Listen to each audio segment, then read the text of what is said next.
Alti, inefficienza nei rimpatri, dubbi sul fatto che i CPR possano portare a un calo della criminalità.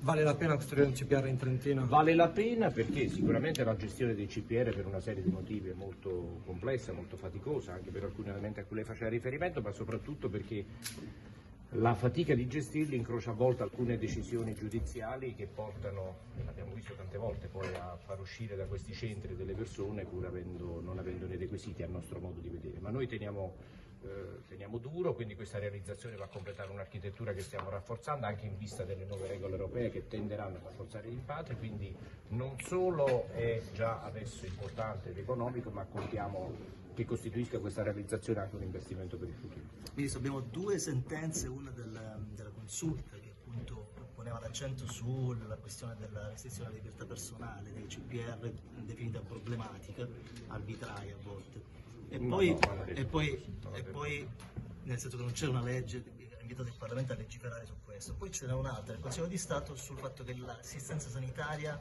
è precaria, non è corretta, a volte inumana, no? Su questo noi ci auguriamo che il CPR di Trento non sia così. Non sia così, ma mi permette un'interpretazione un po' troppo singolare, insomma, di questi pronunciamenti. A parte il fatto che io non ricordo nessun pronunciamento che dica che non ci sia un presupposto giuridico al trattenimento nei CPR, assolutamente. Sentenza 96 di quest'estate. Sì, non so a quale le faccia riferimento, ma i trattenimenti non a caso ne sono convalidati anche in queste ore, quindi i CPR funzionano nonostante alcuni altri casi in cui poi vengono le persone, insomma, in qualche modo vengono accolti i loro ricorsi, ma i CPR funzionano, sono perfettamente compatibili con l'ordinamento nazionale ed europeo. Trattenimento è una privazione della libertà personale che passa attraverso la convalida del giudice, io lo ricordo sempre questo, insomma, quindi è del tutto conforme a quelle che sono le previsioni anche della nostra Costituzione. L'altro riferimento di cui lei diceva è stato rappresentato un po' in maniera diversa, semplicemente è stato impugnato un bando di affidamento, di definizione del capitolato per la gestione dei CPR in cui per un motivo esclusivamente procedurale il Consiglio di Stato ha detto che doveva passare per un parere, quindi per una collaborazione in termini consultiva da parte del Ministero della Sanità per gli aspetti, ma non ha detto che i CPR non c'è assicurata all'interno l'assistenza sanitaria. Adesso si sta rimediando a questo passaggio formale, anche molto discutibile, ma tuttavia noi ci rimettiamo a quello che dicono i giudici, soprattutto quando sono le magistrature superiori, quindi non è che è stata definita insufficiente l'assistenza sanitaria del CPR, ma il nuovo capitolato si è detto perché assuma validità, deve passare attraverso un rapporto di consulenza, diciamo, del Ministero della Sanità. Finora il tasso di rimpatri è stato però molto basso, quale prospettiva invece per questo CPR specifico di averne di più? Beh, guardi, il tasso di rimpatrio mediamente ha toccato delle punte anche del 50% nel nostro paese, a volte più leggermente maggiore, a volte minore. Noi riteniamo che sia comunque una prospettiva valida comunque investire su un CPR anche con questi tassi di riconoscimento, quindi anche della possibilità di eseguire le espulsioni. Anche qui sottolineo che la causa maggiore, insomma, poi della inefficienza, diciamo, del mancato completamento del percorso di rimpatrio è determinato da una giurisprudenza che si è consolidata sul fatto che queste persone fanno talvolta domanda di protezione d'asilo, di protezione internazionale o di asilo all'interno delle strutture e i giudici al fine di far esaminare queste decisioni ne determinano poi la sospensione del trattenimento.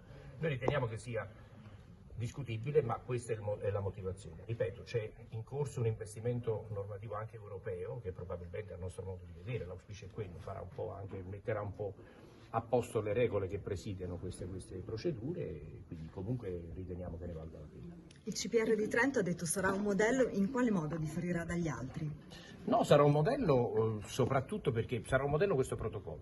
Sarà un modello questo protocollo perché, come abbiamo detto, fa parte di una trattativa, un negoziato che abbiamo fatto con la provincia autonoma che mette insieme la realizzazione del CPR, ma la realizzazione anche qui di una sezione specializzata per la Commissione per il riconoscimento del diritto di asilo e la possibilità che ci sia un impegno più leggero in termini numerici sull'accoglienza straordinaria delle persone che arrivano sul territorio nazionale. Di quanto si può ridurre la quota? Adesso non ricordo bene, fino a un 50% possibile rispetto al totale attuale. Sì, ma sarà un'azione progressiva. Come ha detto il Presidente Fugatti, farà salvezza delle posizioni di coloro i quali manifestano chiari intendimenti di integrazione sul territorio, quindi persone che lavorano, donne con bambini, quindi tutti i casi classici che noi sappiamo.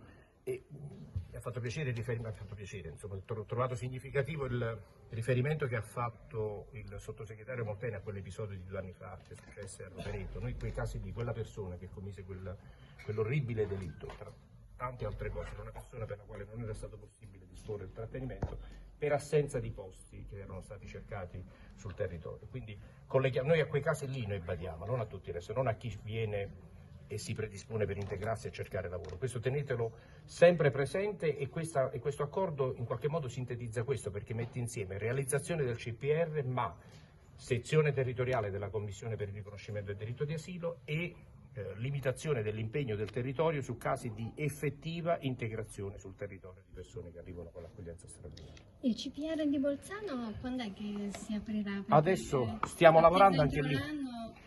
No, stiamo Sì. lavorando anche lì, adesso c'è anche lì una proposta molto importante, molto intelligente secondo noi, adesso abbiamo finalizzato prima questo, adesso ci dedicheremo. Quindi entreranno.